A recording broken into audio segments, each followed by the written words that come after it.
beyond nuclear. And as Ann said, my title is radioactive waste specialist. I have my radioactive waste is not your friend hat on from our friends in Idaho with the Snake River Alliance. They have a little bit out there. We have a little bit back here. We have Palisades Nuclear Power Plant owned by Entergy Nuclear of New Orleans. That's about 50 miles away from here. So Grand Rapids is about the same distance away from Palisades as Fukushima City in Japan is from the Fukushima Daiichi Nuclear Power Plant. And one of the inspirations for this speaking tour, and this is the kickoff event tonight, that's going to keep going for another 5 days, one city per day. We've got Kalamazoo tomorrow, South Haven on Friday. On Saturday, it's Ferndale in Metro Detroit, and then Monroe on Sunday, and finally Ann Arbor. And Ann Arbor is where Stephanie Durnack, way from the back, the coordinator for Michigan's PSR chapter, is based. And this whole tour began with a discussion between myself and Jeff Patterson, who recently passed away on January 23rd from a heart attack unexpectedly. He was the scheduled speaker for this tour. And we're very fortunate that ALFRED Meyer from the Physicians for Social Responsibility National Board has stepped up to continue the tour and to carry it out in Jeff's honor. So Jeff's motivation for the tour was to promote the new Michigan chapter of PSR. And my motivation for the tour was old reactors and new reactors. Old reactors like Palisades, one of the worst operating in the entire country, just 50 miles from here, suffering breakdowns in 2011 and 2012, some very serious breakdowns actually, at a rate of about once every 9 weeks. And then they'd be shut down for a month, and then they'd start back up, and they'd run for maybe a month or two, and they'd break down again. And folks like Corey and Carrie in the back of the room from Don't Waste Michigan, who've been watchdogging Palisades for longer than I have, know that Palisades was a laughing stock from the beginning, and it's only grown worse now that it's over 40 years old. So that was a motivation. I mentioned new reactors. Another big motivation, and we'll end the tour in Southeast Michigan, is the Fermi 3 new reactor that's proposed by Detroit Edison. So we kind of have it all in Michigan that we're fighting. We're really in the radioactive crosshairs of the nuclear power industry and have a lot of work to do. So I'm really happy that you come out tonight, and Alfred's going to talk to us about price, pollution, and proliferation associated with nuclear power. And I'll just end by saying a little bit about Alfred, and he can fill in the gaps. But I first met Alfred in 2002 when he was visiting Washington, D.C. He was the coordinator for PSR in Madison, Wisconsin at the time, the executive director. And then he came to Washington, D.C. in 2007 and worked for the Alliance for Nuclear Accountability. Other affiliations he has had include Friends of Chernobyl Centers US, so that's another area during the healthy question and answer period we're going to have that you can ask him about is Chernobyl. I mean, Fukushima, rightfully so, is getting a lot of media attention, but don't forget about Chernobyl. We're only 27, 28 years into that catastrophe. That will be forever. And now he is serving on the board of Physicians for Social Responsibility. So with that, I will introduce ALFRED Meyer.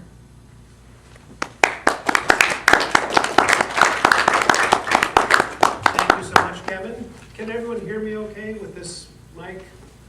Okay. Well, thank you so much for inviting me and for all of you to come out tonight.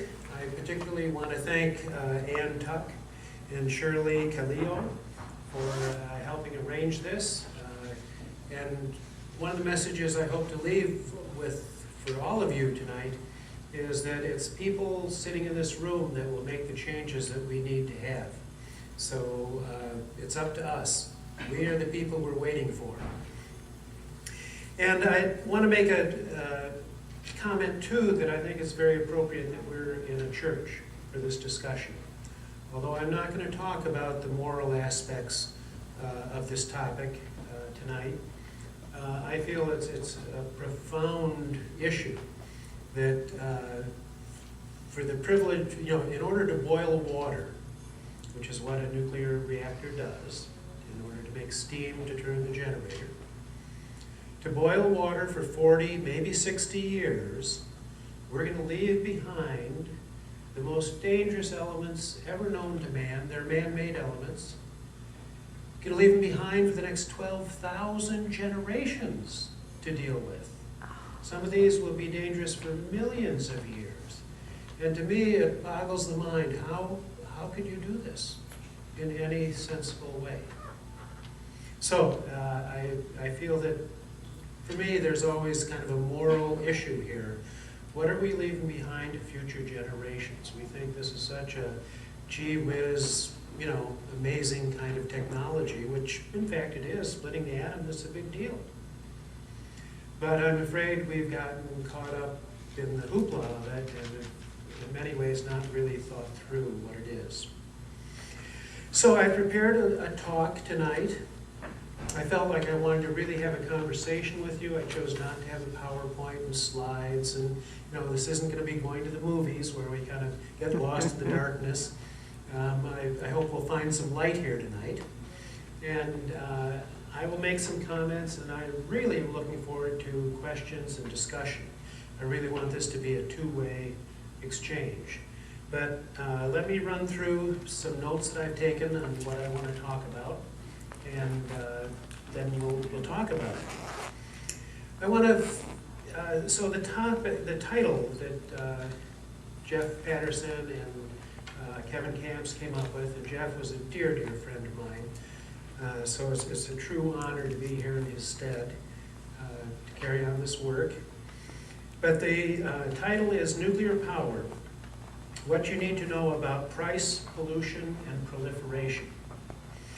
And I want to talk about a couple of basic concepts first, just to give us kind of a setting and a framework for the discussion. This whole nuclear experiment, we really are part of a non-consensual, unplanned, and poorly executed experiment to see what will happen when we spread radioactivity throughout the biosphere. That's what's going on now to us, non-consensual. We all know that at a medical school, to do a human experiment, there are all sorts of hoops you have to jump through. People have to be informed all about it, and consent has to be given. But what's happening to us is non-consensual. And I want to ask the question, do we accept this situation passively? Or are we willing to act to change the direction we're headed in? Because it's an increasingly radioactive world with increasing danger of nuclear accident or nuclear war, nuclear attacks, both. So I'm talking about nuclear, both bombs and reactors. Now, nuclear power, of course, is to make electricity. But there are many ways to make electricity. You can have something like a photovoltaic cell, which takes the sun's energy and turns it directly into electricity.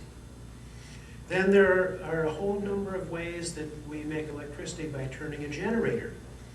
There could be a wind turbine. There could be hydropower, whether that's a big dam or small little micro hydro units that could be anchored in a river, for instance, or anchored in a tidal area where the tides going in and out would turn it. And then there are thermal systems for generating electricity. And this is where you boil water, create steam, the steam turns the generator, you get the electricity you're after.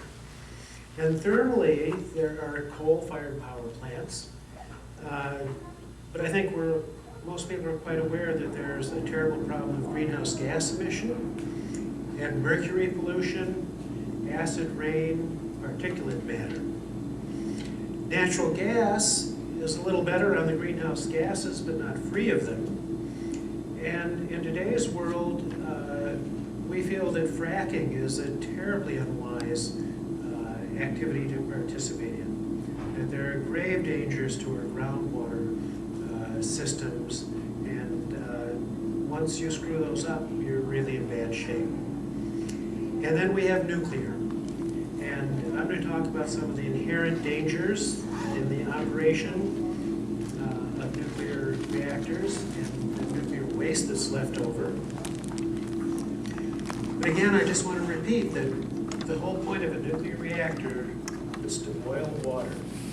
And I think that we can find better ways to boil water that aren't nearly so expensive, that don't pollute so much, and that don't incur the danger of nuclear war. Now, reactors, excuse me, were conceived of, designed, built, and operated first and foremost to make the materials for nuclear weapons. This is why we're all upset about Iran, right? They're claiming peaceful use of their atom for electricity only.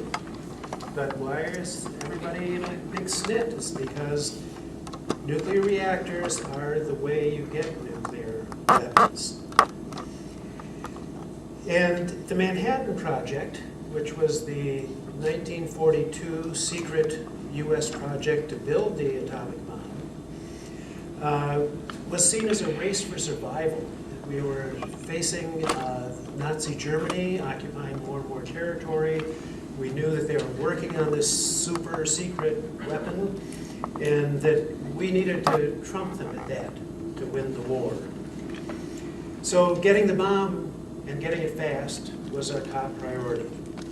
Environmental concerns, health concerns, what to do with the waste, these were secondary issues. We needed to get the bomb to win the war.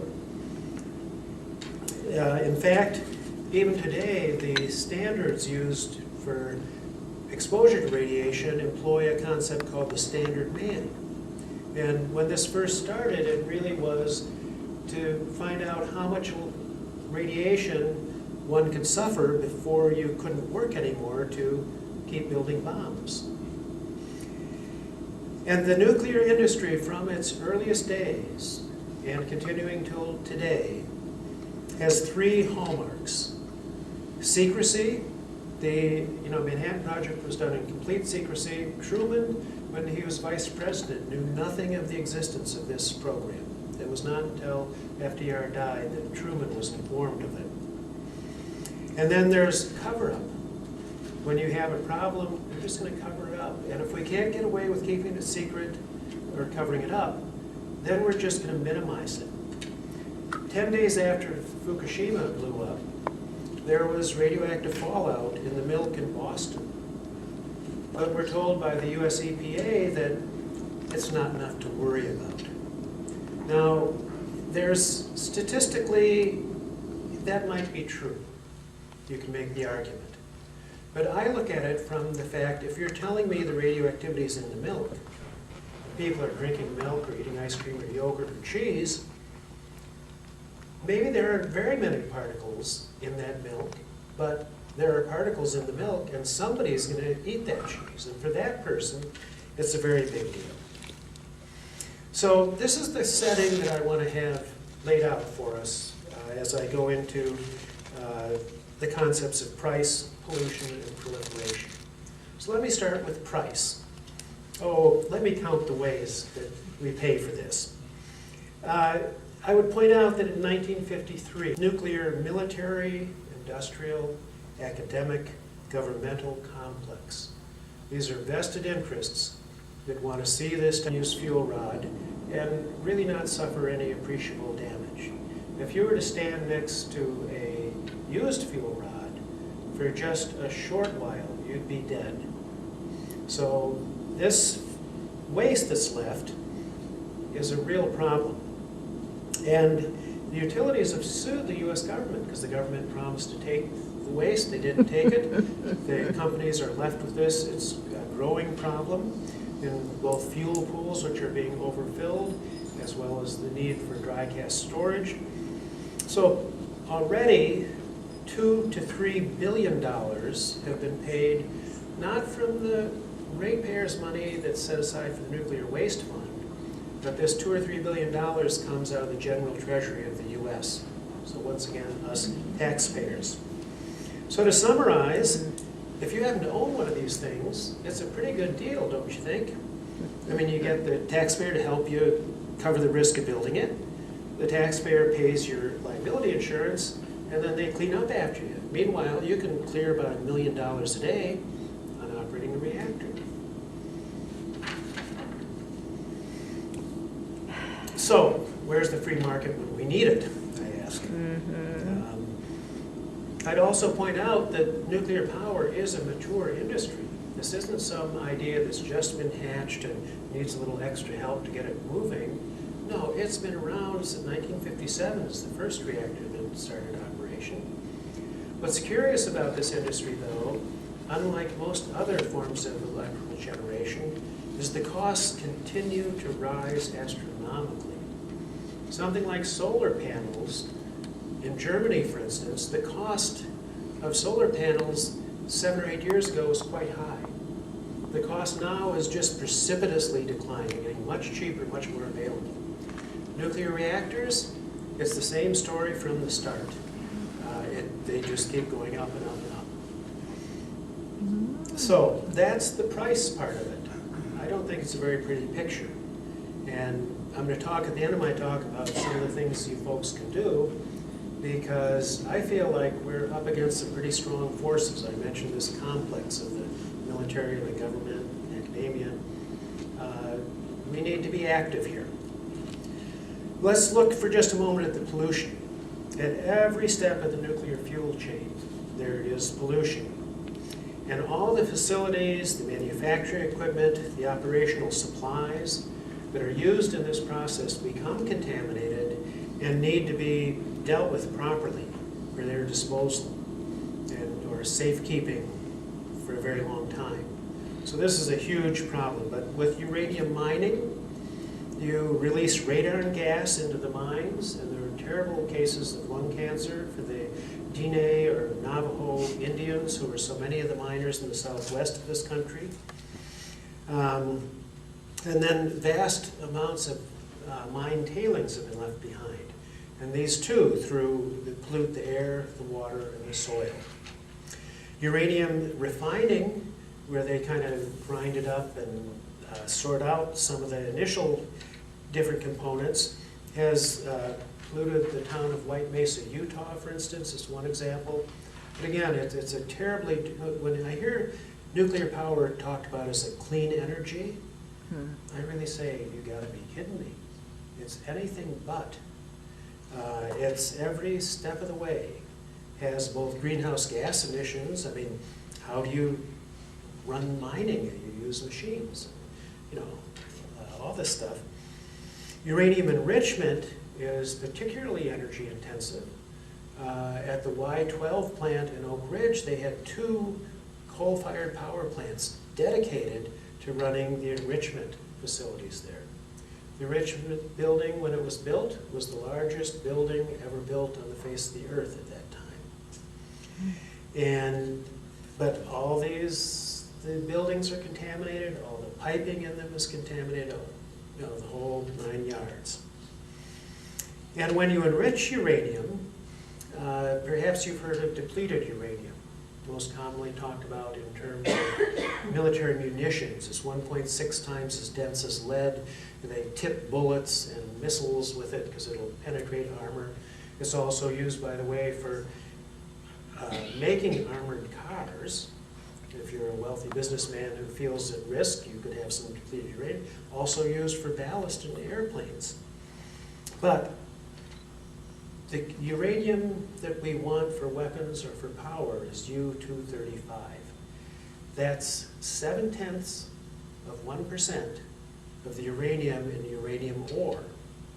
That means if you have 100 tons of uranium ore, you're going to end up with 99.3 tons of depleted uranium. Depleted uranium is the uranium ore with the uranium-235 taken out. And you'll only get 0.7 of a ton of uranium-238. So this is quite a vast problem of all this depleted uranium. Fuel fabrication at the Nuclear Fuel Services some years ago, a tank overflowed and, yes, sir? Is that process you just spoke about, is that where they use the centrifuges? Yes, the uranium, the enrichment. Okay. You're separating out, there's just a tiny, tiny difference in weight between the different isotopes of uranium. So they gasify it, you turn it into uranium hexafluoride, and then they spin the gas, and the heavier particles move out first, and so you can separate it. And this, again, if you've been following the news about Iran, you've seen pictures, and you know, whether is that what these aluminum tubes are used for and stuff. But yes, and I welcome other people to just, I do want this to be a discussion, so feel free to. Yes. You mentioned the hexafluoride, and you know Grand Rapids was the first to put fluoride or fluorine, and I'm not a chemist, so I don't know the difference, into our water supply. And it's my understanding that every city with over 10,000 people now has water in their water supply because the Dentist Association insists that it's good for the teeth. But I understand that an excess amount, whatever that is, not only models the teeth, which we can see, but it models the bones, which are the source of the bone marrow, which is the source of the immune system in our body. Am I wrong on that? You're correct in everything you've said, and this is a very contentious article. I've been to dental conferences where they've talked about it, and it's people want to come to a fist fight on it. I mean, it's really an impassioned topic. Myself, I don't know enough to give a definitive answer to you tonight. I'm skeptical. The story of, you know, I'll go back, I mentioned the Atoms for Peace issue, which was started by Eisenhower, the friendly atom, right, the peaceful atom. And it's my opinion that this was done for two reasons. It was to make amends to the world for the horror that the world had of seeing what we did by dropping, you know, the Hiroshima bomb was a uranium bomb, and the Nagasaki bomb was the plutonium bomb. So we're doing a little bit of field testing here. We had incinerated every other Japanese city, just with conventional munitions. We were saving these.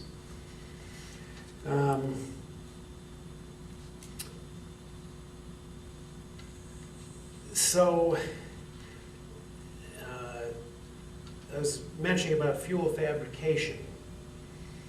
The Nuclear Fuel Services facility nearly had a criticality when a tank overflowed, and it almost started a nuclear chain reaction. And this is just to make the little fuel pellets that are used to make the fuel rods.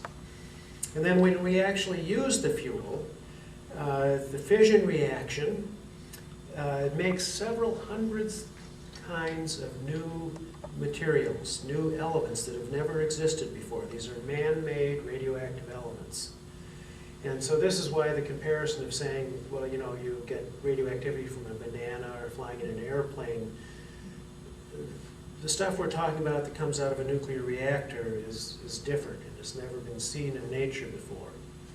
These are things like cesium-137, which is still a profound problem in Ukraine and Belarus, and following up from Chernobyl. Strontium-90, plutonium-239, neptunium, and even americium, which, by the way, is in your smoke detector at home. So if you need to replace your smoke detector, please do be sure that you discard of it properly. Don't just toss it in the trash.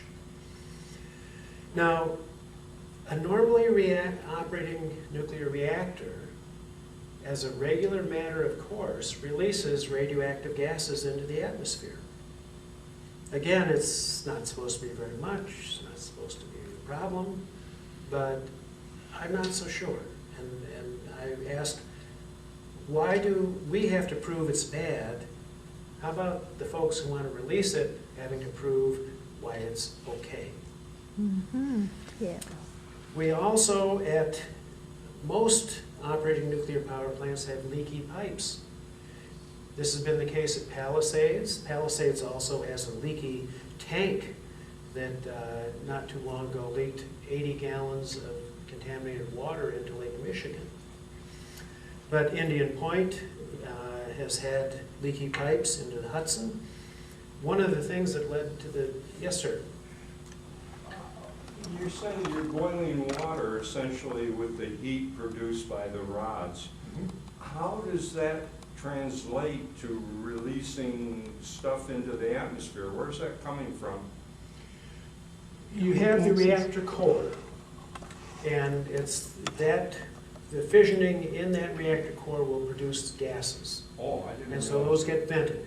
Then you cool these, it's almost like creating a little bit of the sun, except it's not fusion, it's still fission. But you use water to cool those fuel rods. That's called primary coolant water. Right. And then that's run through in many reactors. I don't want to get too deep into technology of the different reactor size, but it goes through what's a big unit called a steam generator. Some of these weigh 100 tons and they're the size of a school bus. They have 4,000 or 5,000 little tubes in them. And the radioactive water runs through one side and it transfers the heat to the other side. And so that secondary water is then used to make steam, and that turns the generator. And then that's what goes into at some units, it goes into a cooling tower where the steam condenses and the water can be reused. In many places, it's dumped right back into the body of water. You'll notice that reactors are always located near big bodies of water. They use something to the tune of 1 B as in boy billion gallons of water a day, every day. Oh. 1 billion gallons of water. And so they need a lot of heat. Dumping the heat back into the original body of water creates problems. I'll digress just a moment. I don't know if any of you remember the Time magazine cover from, I think it was 2003, when there was that first big heat wave in Europe. There was a picture of a gentleman with a garden hose hosing down a cooling tower of a nuclear power plant.